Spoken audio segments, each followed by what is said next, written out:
नमस्कार मित्रों, शिक्षक अड्डा के इस ऑनलाइन प्लेटफॉर्म पे मैं विनय श्रीवास्तव आपका हार्दिक स्वागत करता हूं। मित्रों, आज हमारा 5वां लेक्चर है। इस लेक्चर में हम शेषफल प्रमेय यानी कि रिमाइंडर थ्योरम के बारे में बात करेंगे। शेषफल प्रमेय यानी रिमाइंडर थ्योरम में हम क्वेश्चन को कैसे सॉल्व करते हैं, शेषफल कैसे निकालते हैं, भाजक और भाजफल कैसे निकालते हैं, और इसके बारे में हम बात करते हैं। चलिए आइए हम सेशन की शुरुआत करते हैं। आज हमारा जो टॉपिक है उसका नाम है शेषफल प्रमेय। शेषफल प्रमेय यानी कि रिमाइंडर थ्योरम की मैं बात करूंगा। शेषफल प्रमेय और रिमाइंडर थ्योरम की बात करूंगा। शेषफल प्रमेय रिमाइंडर थ्योरम पढ़ाने से पहले सबसे पहले हम कुछ बातों के बारे में चर्चा कर लेंगे। भाजक क्या है, भागफल क्या है, शेष क्या है और भाजक क्या है, इनके बारे में हम बात कर लेते हैं कि भाजक क्या है, भाज्य क्या है, भागफल क्या है, शेष क्या है। सबसे पहले ये जानना हमारा ज़रूरी होता है, उसके बाद हम प्रश्नों को हल करते हैं, क्वेश्चन को सॉल्व करते हैं। चलिए शुरुआत करने से पहले हम इसके बारे में बात कर लेते हैं। तो सबसे पहले हम बात करते हैं इन चारों के बारे में, capital D, small D, Q, R के बारे में। मैं एक एक करके सबके बारे में बात करूंगा। कैपिटल डी को डिवाइडेंट कहते हैं, डिवाइडेंट यानी कि उसको कहते हैं भाज्य। स्मॉल डी को डिवीज़र कहते हैं यानी कि भाजक कहते हैं। कैपिटल क्यू को क्वोटिएंट कहते हैं यानी कि आपका भागफल कहते हैं। और आर को रिमाइंडर यानी कि शेषफल कहते हैं। चलिए हम बात किए capital D, small D, Q और आर के बारे में, यानी कि डिवाइडेंट, डिवीज़र, क्वोटिएंट और रिमाइंडर, यानी कि हमारा भाज्य, भाजक, भागफल और शेष के बारे में। देखिए, भाग देने की इस विधि में जो हम बात करते हैं वो हमारा capital D, small D, Q और आर होता है। इसका मतलब क्या होता है? इसका मतलब क्या होता है? जो कैपिटल डी है वो भाज्य है, मतलब उसी संख्या में हम भाग देते हैं, जिस संख्या में भाग देना होता है उसी संख्या को ही डिवाइडेंट यानी कि भाज्य कहते हैं। स्मॉल डी क्या है? स्मॉल डी हमारा डिवीज़र यानी भाजक। भाजक माने जिससे हम भाग देते हैं, यानी जिससे हम डिवाइड करते हैं, वो हमारा क्या हो गया? डिवीज़र यानी कि भाजक हो गया। और क्यू क्या है? क्यू है क्वोटिएंट, मतलब भागफल। इस भाज्य में, इस भाजक से भाग देने पर जितना राइट साइड में आता है, मतलब जो चीज़ जितनी बार, जितने टर्म्स तक, जितने टाइम्स तक वो उससे मल्टीप्लाई होता है, वही हमारा क्या कहलाता है? वही हमारा भागफल कहलाता है। और उसके बाद जो सबसे नीचे बचता है भाग देने के बाद, वही हमारा शेषफल होता है, यानी कि रिमाइंडर कहते हैं। क्या कहते हैं? रिमाइंडर। समझ में आ गया? मैं एग्ज़ाम्पल ले लूँ, जैसे मैं एग्ज़ाम्पल ले लूँ कि 42 डिवाइडेड बाई मैं 5 से बात कर लेता हूँ। अब इसके बारे में 42 डिवाइडेड बाई 5, इसके बारे में इस 5 ये हमारा क्या है? Small D. ये क्या है? मेरा कैपिटल डी। यहाँ क्या? अब मैं इसको डिवाइड कर रहा हूँ, तो ये जो है हमारा, यानी कि जो डिवाइडेंट है यानी कि भाज्य है वो कितना है? 42 है। और जिससे हम भाग दे रहे हैं डिवीज़र, वो हमारा क्या है 5 है। 5 जितने टाइम्स गया है, यानी कि जितने टाइम्स का मल्टीपल होता है इसका, जितने टाइम्स हमने मल्टीप्लाई करके बताया, वो हमारा क्या है भागफल हुआ।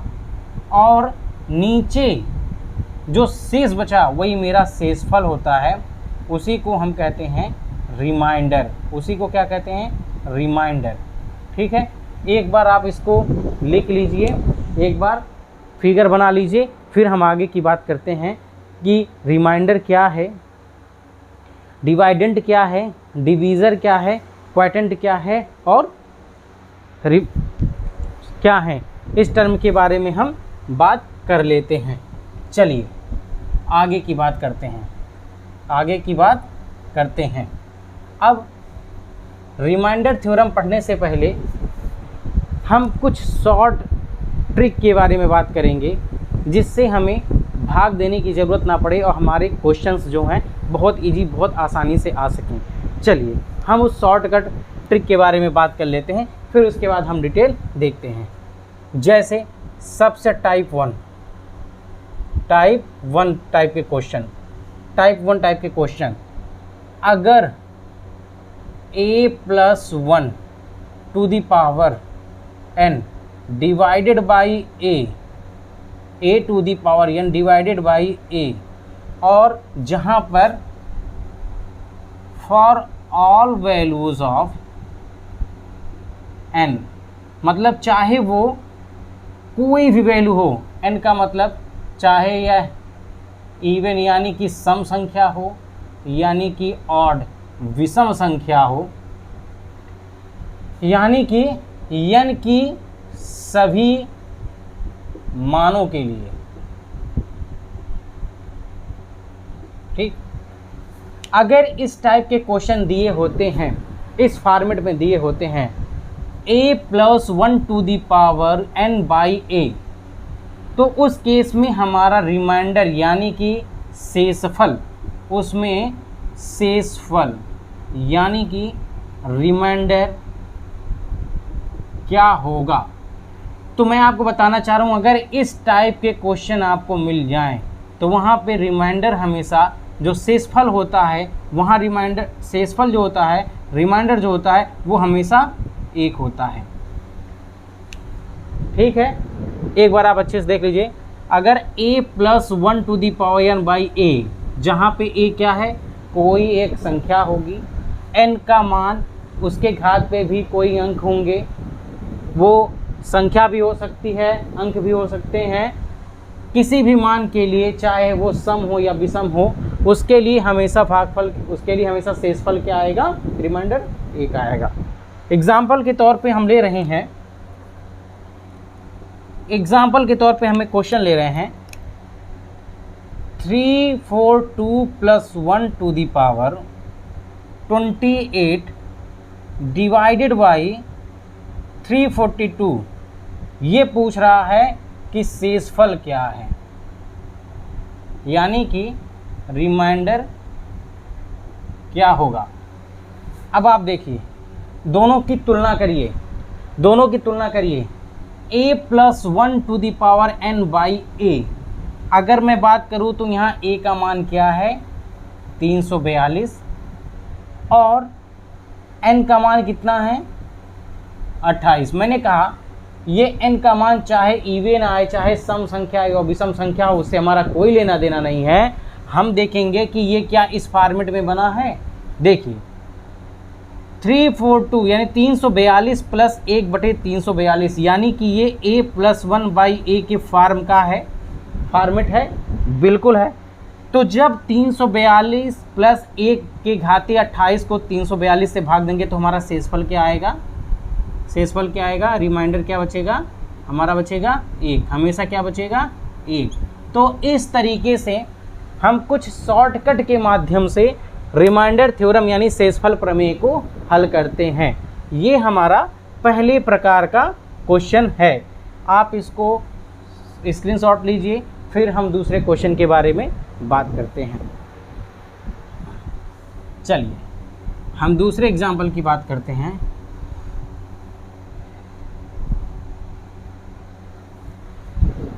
जैसे एग्जाम्पल की बात मैं कर लूँ,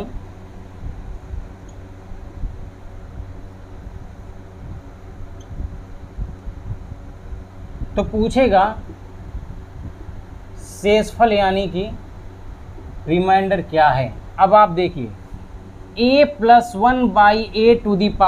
के फॉर्म का है कि नहीं है, यानी कि a+1/n के प्रकार का टाइप का है कि नहीं। सबसे पहले a का मान कितना है 6029, बिल्कुल। n का मान कितना है, अरे सॉरी, इसके ऊपर जो है पावर लगाना है, हम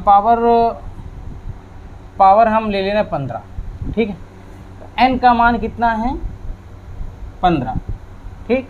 मैंने कहा था कि इसकी घात पे चाहे सम संख्या हो या विषम संख्या हो, उससे हमको कोई लेना देना नहीं है। हम देखेंगे a+1/a के फॉर्म का है कि नहीं है, प्रकार का है कि नहीं है। इस केस में हमेशा जो रिमाइंडर यानी कि शेषफल बचेगा वो क्या बचता है, हमारा 1 होता है, ठीक है। हो गया। चलिए इसको लिखिए आप, इसको लिखिए आप, इसको बना लीजिए, ठीक हो गया। चलिए हम दूसरे टाइप के बारे में बात करते हैं, टाइप 2 के बारे में बात करते हैं।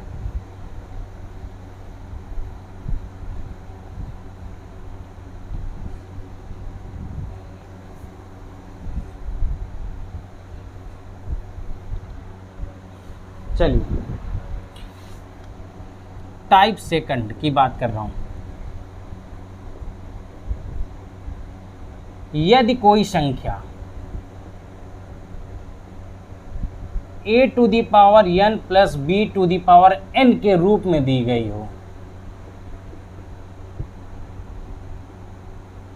गई हो और इस n का मान विषम संख्या हो, क्या हो, विषम संख्या हो, तो a⁴ n + b⁴n यह हमेशा जो होगा, हमेशा किससे डिवाइड होगा, ये हमेशा a + b से विभाज्य होगा। मतलब कटेगा, और शेषफल कितना बचेगा, शेषफल भी कितना बचेगा, 1 बचेगा। मैंने क्या कहा, यदि कोई संख्या a⁴ n + b⁴n के रूप में दी गई हो और n का मान विषम संख्या हो, तो a⁴ n + b⁴n हमेशा a + b से डिवाइड होगा और रिमाइंडर यानी शेषफल हमेशा 1 मिलेगा। चलिए हम उदाहरण के रूप में ले लेते हैं। मैं एक एग्जांपल ले रहा हूँ, 15 की घाते 23 + 23 की घाते 23। अब मैं इससे क्वेश्चन पूछ रहा हूँ, क्या यह, अब आप इसका पावर देखिए, अब इसकी आप घात को देखिए। ये घात हमारा क्या है, यानी कि इसकी जो पावर है, इसका जो पावर यानी घात है वो कितना है 23, जो कि क्या है ऑड, यानी कि एक विषम संख्या है, ठीक है। अब देखिए, अब मैं पूछ रहा हूँ 15 की घाते 23 + 23 की घाते 23, क्या यह 15 + 23 से विभाज्य है, मतलब 15 + 23 से कटेगी, बिल्कुल हाँ। मैंने क्या कहा, यह कितने से विभाज्य होगी, यानी कि डिवाइडेड बाई a + b, यानी कि 15 + 23 से ये क्या होगी, डिवाइड होगी, ठीक। यानी कि आप कर लो 38 से क्या होगी, ये डिवाइड होगी, बिल्कुल। अब पूछ रहा है कि अगर ये 30, अगर आप क्वेश्चन दूसरा, अगर ये संख्या 38 से डिवाइड है, यानी कि 15 + 23 से डिवाइड है, तो इसका शेषफल क्या होगा। मैंने बताया अगर a⁴ n + b⁴n और n की वैल्यू जो है विषम संख्या हो, तो ये संख्या हमेशा ये बेस आधार वाली संख्या के योगफल से, आधार संख्या का जो आधार बेस होता है दोनों के योगफल से डिवाइड होगा, बिल्कुल। और डिवाइड होने के बाद जो शेषफल यानी रिमाइंडर होता है वो कितना बचता है, 1 बचता है। तो मैं पूछूंगा अगर ये 15 की घाते 23 प्लस 23 की घाते 23, क्या यह 15 प्लस 23 से डिवाइड है? हाँ, मैं कह रहा हूँ 15 माइनस 23 से डिवाइड है? नहीं।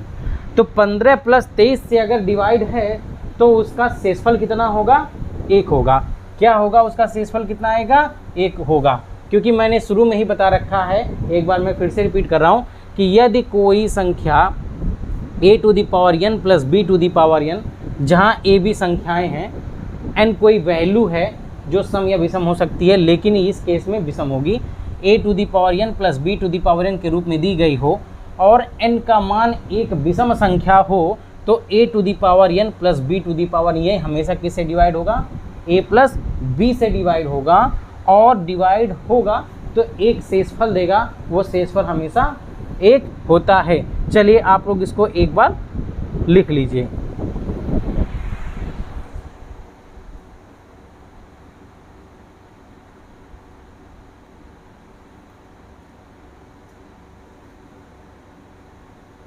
चलिए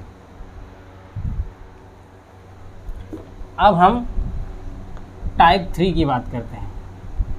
अब हम किसकी बात करते हैं, टाइप 3 की बात करते हैं, तीसरे प्रकार की बात।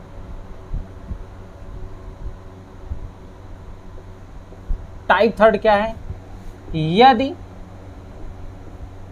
a to the power n plus b to the power n plus c to the power n plus d to the power n, इस तरह से कोई एक सीरीज बन गई हो, इस तरह से कोई एक सीरीज बन गई हो, यानी कि AP सीरीज बन गई हो, तो ये एक सीरीज मानी श्रृंखला के रूप में हो, श्रृंखला के रूप में हो और इस n का मान विषम संख्या हो, यानी कि ऑड वैल्यू हो। a to the power n plus b to the power n plus c to the power n plus d to the power n एक श्रृंखला में हो और वो श्रृंखला अर्थमेटिक यानी AP सीरीज में हो, AP सीरीज में हो, अर्थमेटिक प्रोग्रेशन सीरीज में यानी AP सीरीज में हो, तो यह संख्या a to the power n plus b to the power n plus c to the power n plus d to the power n, ये हमेशा a plus b plus c plus d से क्या होगी, क्या होगी, डिवाइड होगी, divide होगी। और जो शेषफल बचेगा, जो रिमाइंडर होता है वो कितना होता है, 0 यानी कि 0 होता है। एक बार अच्छे से देखिए, यदि series a to the power n plus b to the power n plus c to the power n plus d to the power n एक श्रृंखला है, AP सीरीज का है, अर्थमेटिक प्रोग्रेशन का है, तो वो संख्या हमेशा a plus b plus c plus d से विभाज्य होगी और शेषफल हमेशा क्या होगा, 0 होगा। हम उदाहरण के तौर पे ले रहे हैं, हम एक एग्जाम्पल के तौर पे ले रहे हैं, जैसे एग्जाम्पल के तौर पे ले रहे हैं 12 प्लस 13 के एग्जाम्पल के तौर पे ये क्वेश्चन लिख रहे हैं।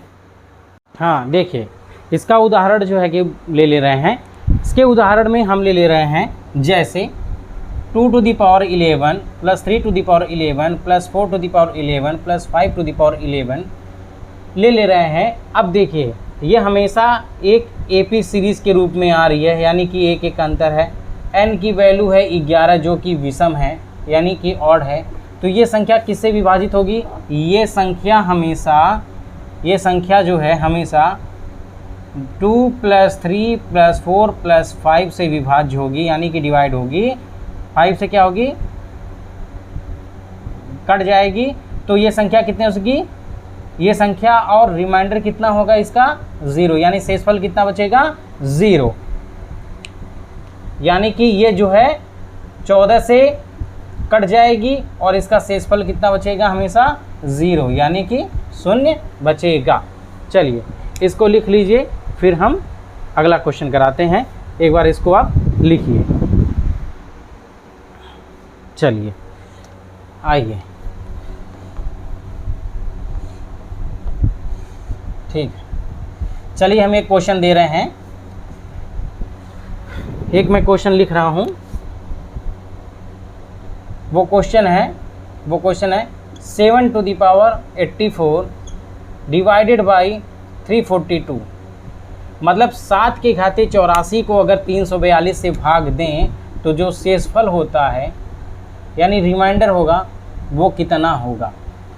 ठीक, रिमाइंडर होगा वो कितना होगा, हम इसके बारे में बात करते हैं। ठीक है, चलिए देखिए, ये इस तरह के जो क्वेश्चन होते हैं हम उसके बारे में बात करते हैं कि किस तरह से ये लगेंगे।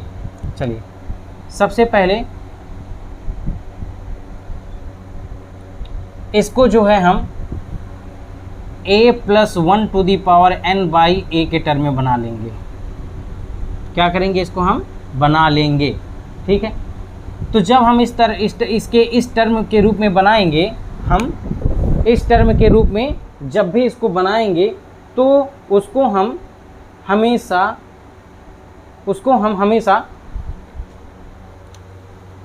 एक पावर के घात को हमेशा तोड़ देंगे, घात को हमेशा तोड़ देंगे। हमेशा क्या करेंगे, हम तोड़ देंगे। तो ये हो गया 84 को आप 3 से डिवाइड करिए, यानी हमारा कितना आएगा 28। अब देखिए इसको मैंने तोड़ के इस फॉर्म में ला दिया और ये होगा आपका 342 + 1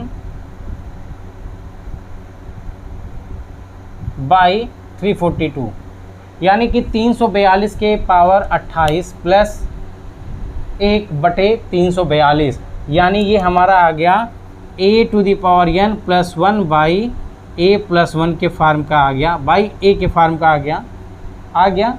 तो इस केस में जो हमारा रिमाइंडर होता है कितना होता है, 1 होता है। इस केस में हमारा जो शेषफल होता है कितना, 1 होता है। चलिए इसको लिखिए।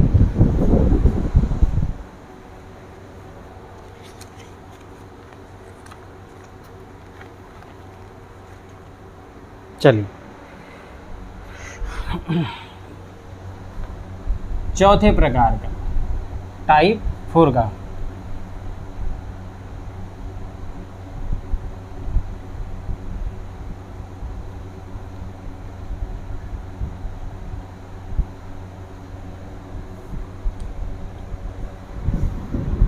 Type 4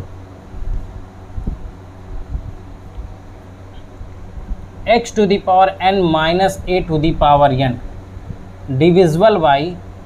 divisible x⁴n - a⁴n।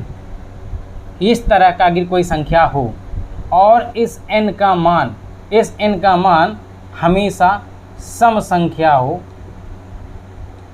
यानी कि इवन हो। अगर x⁴n -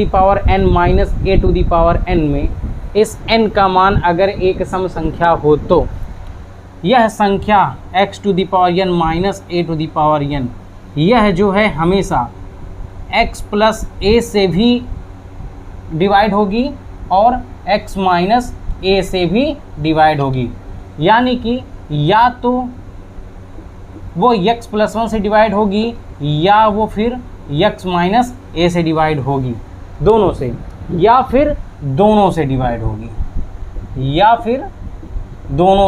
डिवाइड होगी, ठीक है। कैसे मैं बताऊं, हम एग्जाम्पल के तौर पे ले लेते हैं। हम एग्जाम्पल के तौर पे कोई भी क्वेश्चन ले लेते हैं। 373 to the power 450 माइनस, मैं 400 ले लेता हूँ, माइनस 27 to the power 400, यानी कि 347 के घाते 400 माइनस 27 के घाते 400।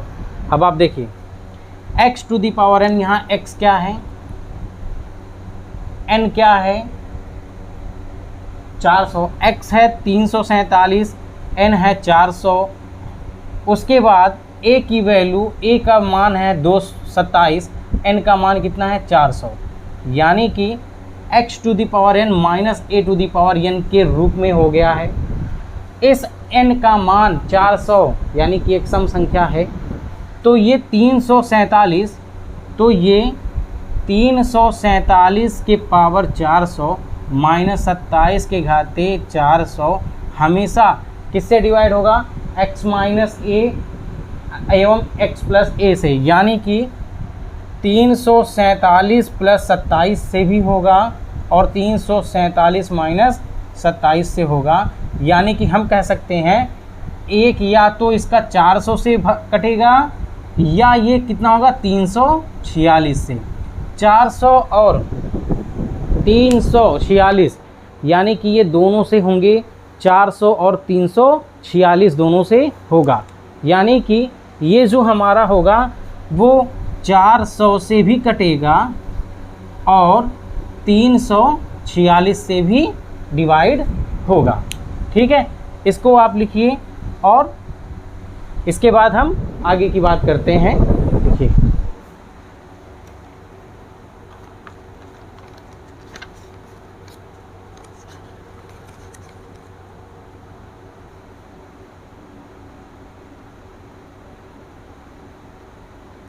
चलिए आगे की बात करते हैं।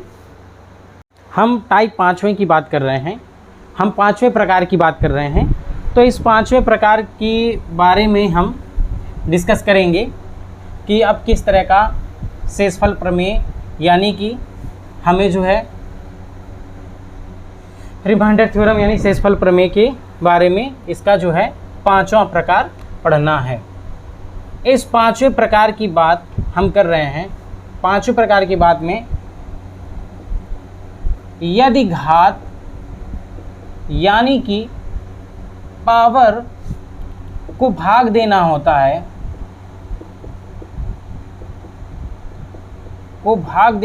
है, और भाज्य यानी कि डिवाइडेंट हमेशा भाजक यानी कि डिवीज़र से एक ज़्यादा या एक कम हो तो, मतलब मेरे कहने का मतलब क्या है कि यदि घात के रूप में हमको शेषफल निकालना हो, घात के रूप में भाग देने के पर यदि कोई संख्या यानी भाज्य घात के रूप में दी गई हो और किसी भाजक से उसको भाग देना है, उसके बाद पूछता है कि शेषफल क्या है, हम उस तरह के बारे में बात कर लेते हैं। हम एग्जाम्पल के तौर पे लेते हैं, इस तरीके से लिखेंगे, जब एक अधिक होता है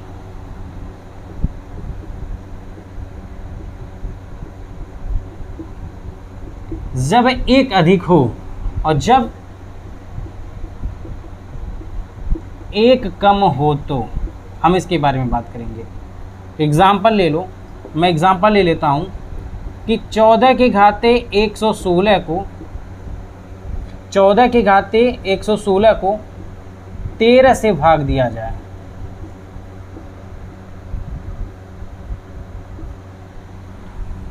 यहीं दूसरी तरफ 17 के घाते 19 को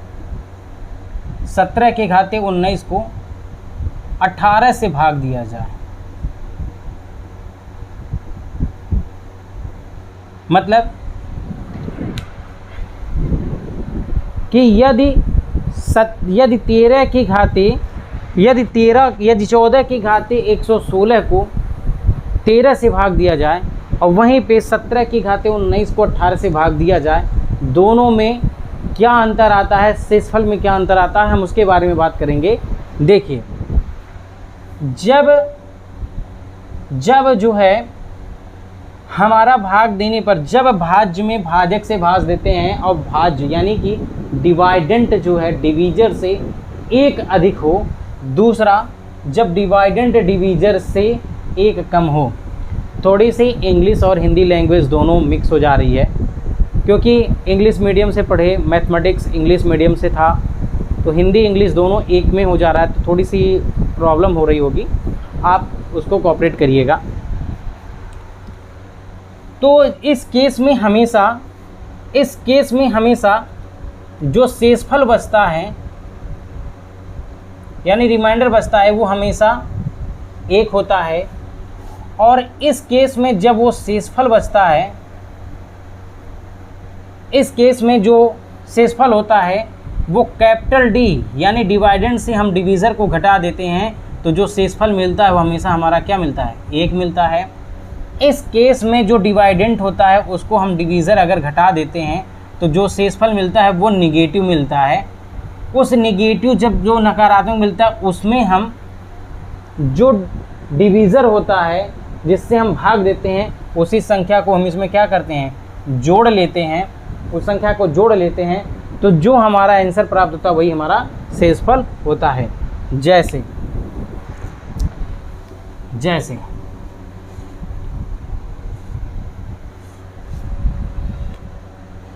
एग्जाम्पल, 14 के खाते 116 को 13 से भाग देने पर हमको रिमाइंडर बताना है। दूसरा, 17 के खाते 19 को 18 से भाग देने पर रिमाइंडर यानी कि शेषफल बताना है। अब देखिए, ये है हमारा डिवाइडेंट, ये है हमारा डिवीज़र, ये है हमारा उसका पावर। जब डिवाइडेंट डिवीज़र से एक अधिक हो, कौन? ये है मेरा क्या? कैपिटल डी, ये है मेरा क्या? Small D. जब डिवाइडेंट यानी कैपिटल डी डिवीज़र डी से एक अधिक हो तो आंसर जो होता है उसका शेषफल जो होगा, कैपिटल डी में से स्मॉल डी घटा दीजिए, यानी कि अब 14 में से 13 घटा दीजिए, कितना बचेगा? 1। यही 1 हमारा क्या होगा? शेषफल होगा। समझ में आ गया? दूसरा केस सेकंड, यदि डिवाइडेंट डिवीज़र से एक कम है। देखो, डिवाइडेंट यानी कि भाज्य 17 है, भाजक कितना है? 18 है, डिवीज़र कितना है? 18।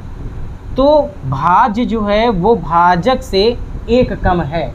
उस केस में जब कभी भी हम अगर भाग देते हैं, जब कभी भी भाग देंगे तो कैपिटल डी में से स्मॉल डी को घटाइए, यानी 17 में से आप 18 को घटाएंगे, कितना मिलेगा? -1 मिलेगा। अब जो -1 मिलता है उसी में जो डिवीज़र होता है, यानी कि जिससे हम भाग देते हैं, भाजक होता है, उसी भाजक को इसमें जोड़ देते हैं, तो जो आंसर मिलता है वही हमारा क्या होगा? शेषफल होगा। यानी कि -1 में हम उस भाजक 18 को जोड़ेंगे तो हमारा आंसर क्या आएगा? 17। यही हमारा क्या है? रिमाइंडर, यानी कि शेषफल है। आप इसको एक बार स्क्रीनशॉट ले लीजिए।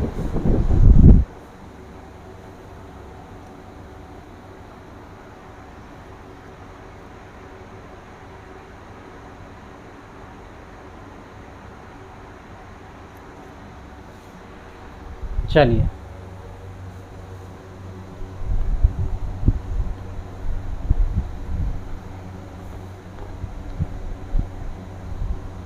हो गया। हम टाइप 6 की बात करेंगे।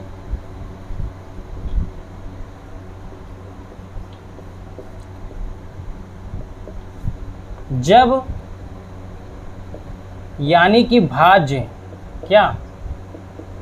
डिवाइडेंट एवं भाजक डिवीज़र दोनों ही क्या हों? एक फैक्टर के रूप में, अपवर्त के रूप में, यानी कि फैक्टर के रूप में हों। अब देखिए, फैक्टर के रूप में हों, हम एग्जाम्पल से आपको समझाएंगे। 66 के घाते 486 को 13 से भाग देने पर शेषफल कितना होगा, कितना है? 66 के घाते 486 को 13 से भाग देने पर शेषफल क्या होगा? देखिए,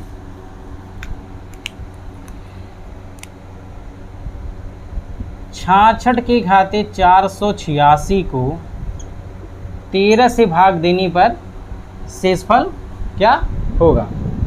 देखिए, इस केस में ये 66 क्या है मेरा कैपिटल डी, 13 क्या है मेरा स्मॉल डी, यानी डिवाइडेंट है, यानी भाज्य क्या है 66, और भाजक यानी डिवीज़र कितना है 13। तो इस 13 डिवीज़र का हम एक फैक्टर यानी अपवर्त ले लेते हैं। वो अपवर्त क्या है? जो हमारा स्मॉल डी है उसका अपवर्त है 13, 26, 39, 52, 65। अब देखिए, डिवाइडेंट यानी कि भाज्य कितना है 66, और डिवीज़र यानी कि भाजक, इस भाजक का मैंने फैक्टर निकाला तो कितना आया 65। एक ऐसी संख्या आई जो इस भाज्य के आसपास में है। मैं इसी 13 को रिप्लेस करूंगा, हटाऊंगा, इसी के फैक्टर को मैं यहाँ ला के रखूँगा। अब मैं लिखूँगा 66 के घाते 486 को कितने से भाग देना है 65 से, कितने से 65 से। अब देखिए, जो भाज्य है 66 और जो भाजक है 65, दोनों में कितने का अंतर आया? 1 का, यानी वही पुराने नियम पे आ गए हम। कितने का अंतर आया? 1 का, यानी कि ये जो भाज्य है कैपिटल डी, ये भाजक स्मॉल डी, दोनों में 1 का अंतर है, और भाज्य यानी कि कैपिटल डी 1 अधिक है। तो हमारा शेषफल कितना बचेगा? कैपिटल डी से स्मॉल डी को जब हम घटाएंगे, यानी कि 66 में से 65 को घटाएंगे तो कितना बचेगा? 1 बचेगा। यही 1 जो है हमारा क्या है? शेषफल है। समझ में आ गया? मैं फिर से समझा दे रहा हूँ।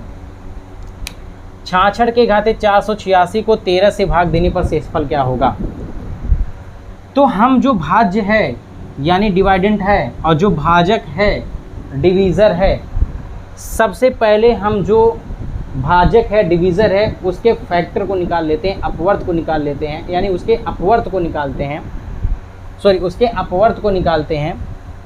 वो अपवर्त अगर इसके बराबर में, अगर वो अपवर्त इसके आसपास मिलता है तो हम उस संख्या को ला के रख देते हैं।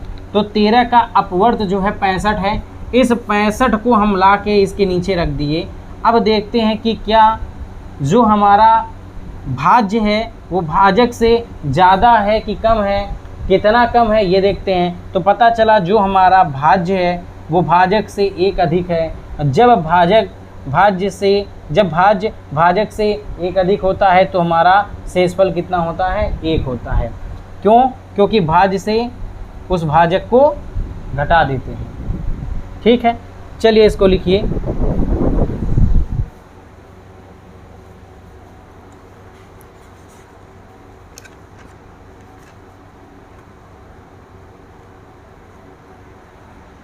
चलिए आगे की बात।